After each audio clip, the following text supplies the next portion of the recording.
ओम शांति। 25 अक्टूबर 2025। आज की बाबा की मुरली से मुख्य बातें सुनेंगे। आज बाबा ने कहा, मीठे बच्चे, संगम युग पर ही तुम्हें आत्म अभिमानी बनने की मेहनत करनी पड़ती। सतयुग अथवा कलयुग में यह मेहनत होती नहीं।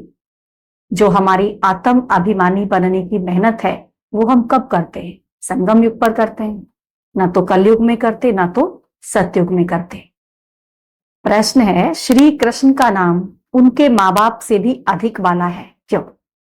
श्री कृष्ण का नाम अपने माता पिता से भी ज्यादा वाला है, क्या कारण है उसका? उत्तर है, क्योंकि श्री कृष्ण से पहले जिनका भी जन्म होता है वो जन्म योग बल से नहीं होता। श्री कृष्ण से पहले जो भी जन्म होंगे वो योग बल से नहीं होंगे। श्री कृष्ण सतयुग का फर्स्ट प्रिंस, तो वही पहली ऐसी आत्मा है जिनका जन्म योग बल से होता है। श्री कृष्ण के माँ बाप ने कोई योग बल से जन्म नहीं लिया।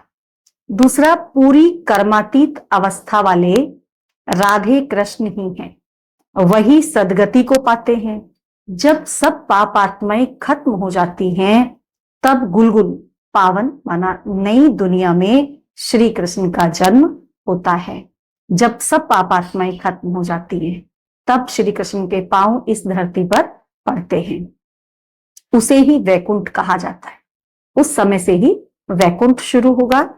तीसरा, संगम पर श्री कृष्ण की आत्मा ने, संगम युग पर जब पुरुषार्थ कर रहे हैं हम, उस समय श्री कृष्ण की आत्मा ने सबसे अधिक पुरुषार्थ किया है, इसीलिए उनका नाम बाला है। उनके माता पिता से भी उनका नाम बाला है, क्योंकि उन्होंने सबसे ज्यादा पुरुषार्थ किया।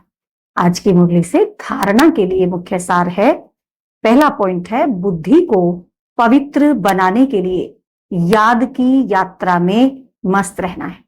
हम चाहते हैं ना हमारी बुद्धि पवित्र बने, तो कैसे बनेगी? हम याद की यात्रा में मस्त रहे। जितना ज्यादा से ज्यादा हम याद में रहेंगे उतना ही हमारी बुद्धि पवित्र बनती जाएगी। कर्म करते भी एक माशूक याद रहे, कर्म करते भी सिवाय शिव बाबा के और कुछ याद ना आए, तब विकर्माजीत बनेंगे। दूसरा पॉइंट है, इस छोटे से युग में, छोटा सा संगम युग है, इस छोटे से युग में मनुष्य से देवता बनने की मेहनत करनी है, क्योंकि यही समय है जब हम मेहनत जितनी चाहे कर सकते हैं। ना तो कलयुग में हम ये मेहनत कर सकते, ना ही हम सतयुग में जाकर के मेहनत कर पाएंगे। तो ये मेहनत करने का समय यही है, संगम युग का। अच्छे कर्मों के अनुसार अच्छे संस्कारों को धारण कर, हमें अच्छे कर्मों के आधार पर, अच्छे कर्मों के अनुसार अच्छे संस्कार धारण करने हैं और अच्छे कुल में जाना है। आज बाबा ने वरदान दिया है, अपनी रूहानी लाइट्स द्वारा वायुमंडल को परिवर्तन करने की सेवा करने वाले, अपनी रूहानी लाइट्स द्वारा वायुमंडल को परिवर्तन करने की सेवा करने वाले सहज सफलता मूर्त भव।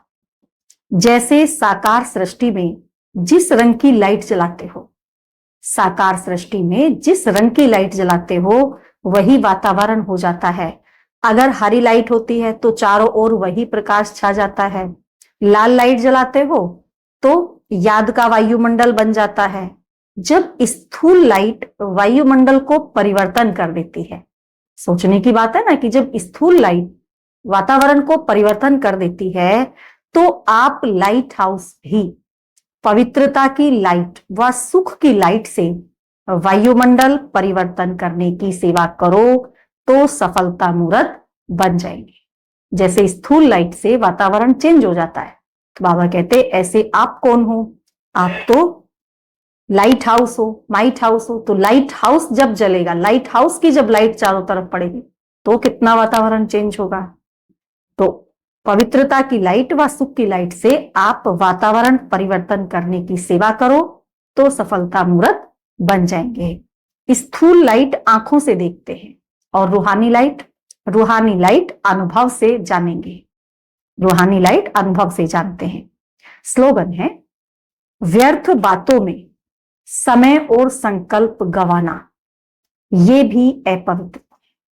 कितनी बृहद अपवित्रता की परिभाषा बाबा ने बताई।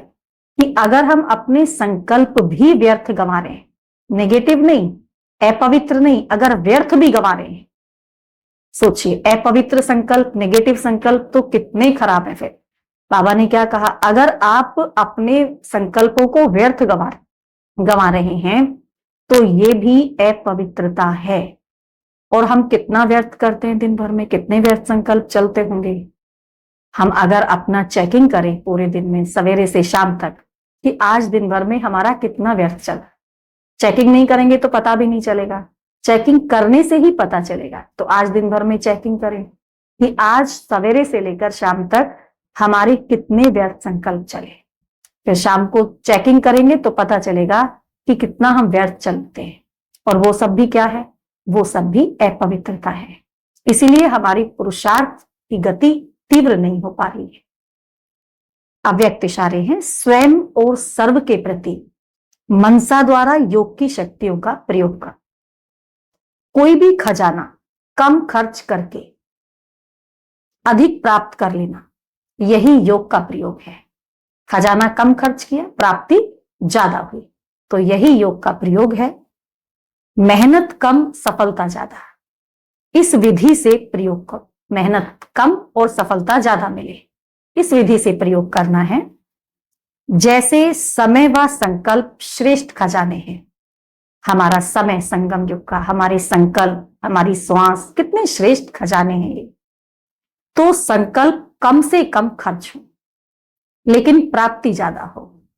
संकल्प कम हो, खर्च संकल्प कम हो हमारे, और प्राप्ति ज्यादा हो।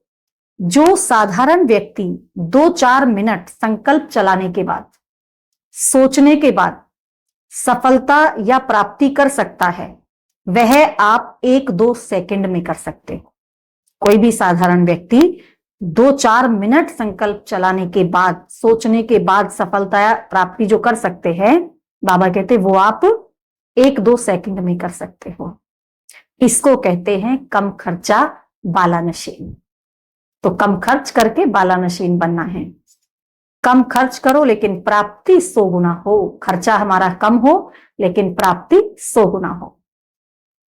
इससे समय की व संकल्प की जो बचत होगी, फिर हमारा समय बचेगा, संकल्प बचेंगे, जो बचत होगी वह औरों की सेवा में लगा सकेंगे। फिर हम उस समय को, संकल्प को औरों की सेवा में लगा सकते हैं, दान पुण्य कर सकेंगे। और यही योग का प्रयोग है, अपने प्रति भी और औरों के प्रति भी। अच्छा, ओम शांति।